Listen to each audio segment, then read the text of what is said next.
Помнит народная сказка «Лиса и заяц».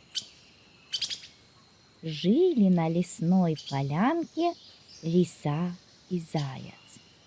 У лисы шкура дорогая, а у зайца дешевая. Лиса день-деньской хвалится: «Я зверь дорогой, у меня красивый мех». А заяц в ответ: «Не хвастайся, не то я так сделаю, что твоя шкура подешевеет». Заяц говорит, а ему никто не верит, потому что, хотя он и храбрый, но все-таки косой. Вот и зима прошла, весна красна наступила, лето явилось, а так и не проучил хитрый заяц лису-хвастунью. Однажды, ближе к осени, принялись заяц с лисой бегать, в прятки играть.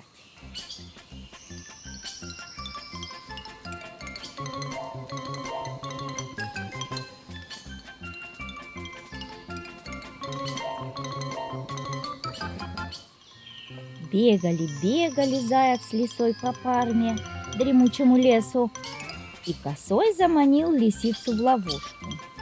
Она с размаху угодила между двух берез, так застряла, что ни взад, ни вперед. Храбрый заяц тут как тут наломал березовых прутьев и принялся лису стегать, сам сечет да приговаривает: «Ой, не ешь ты куры, не хватай цыплят, не терзай зверяй, не воруй зайчат, не хитри, не хитри, не хитри, не хвастайся». Звери и птицы собрались, глядят, как заяц лису очи.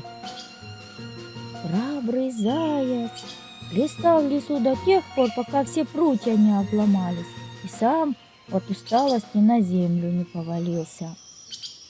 А лиса как рванется и вырвалась из ловушки. Но пока она билась между берез, обтрепалась ее шкура. Лиса кинулась на зайца, а тот про усталость и забыл, во всю мощь пробежал. Лиса бросилась в погоню и догнала бы косого, да заяц ее с толку сбил. Со страха заяц заскочил в лисью нору, а лиса мимо пробежала. Ей невдомек, что в ее жилье косой.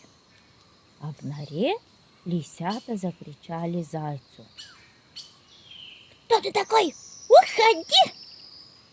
Но заяц уже опомнился, и у него страх прошел. Усы закрутил, приосанился. «Я тот, кто вашу мать прутьями отстегал.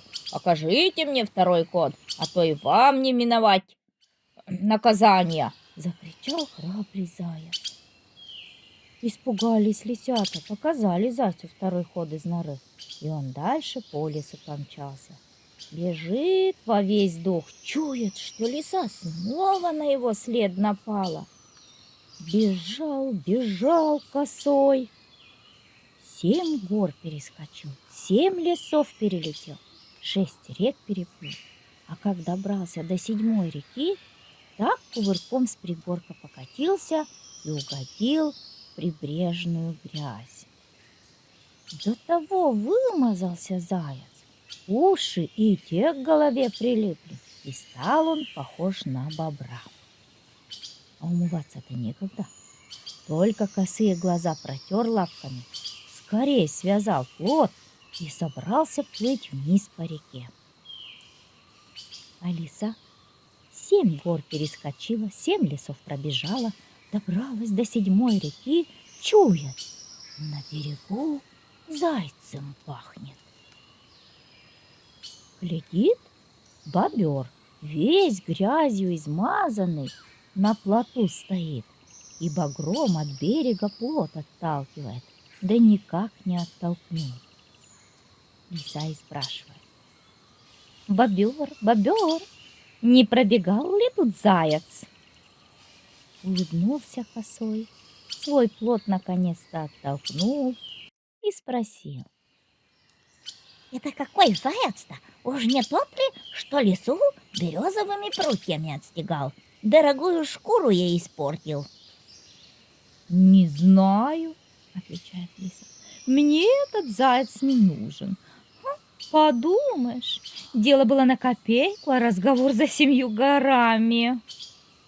Лиса повернулась и в лес пошла. А косой благополучно поплыл вниз по вычерке, веселую песню запел. Лиса лежала в лесу, думала и решила.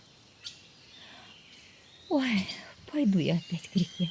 Может, только один бобер знает о том, как со мной заяц поступил, а другим-то ничего и не известно. Побежала лиса напрямик к берегу, а заяц не спеша плывет на плоту по извилистой реке. Он успел уже раздобыть себе московский кафтан и шапку. Села лиса на бережок, а тут и заяц подплыл. Она его опять не узнала. «Ты кто будешь?» — спрашивает лиса. «Я москвич, домой плыву», — отвечает заяц. «А какие новости на свете?» — спрашивает лиса. «Да не слыхал я никаких новостей», — отвечает косой. Только слыхал, будто заяц лису отстегал, дорогую шкуру ей испортил, с нее спесь сбил».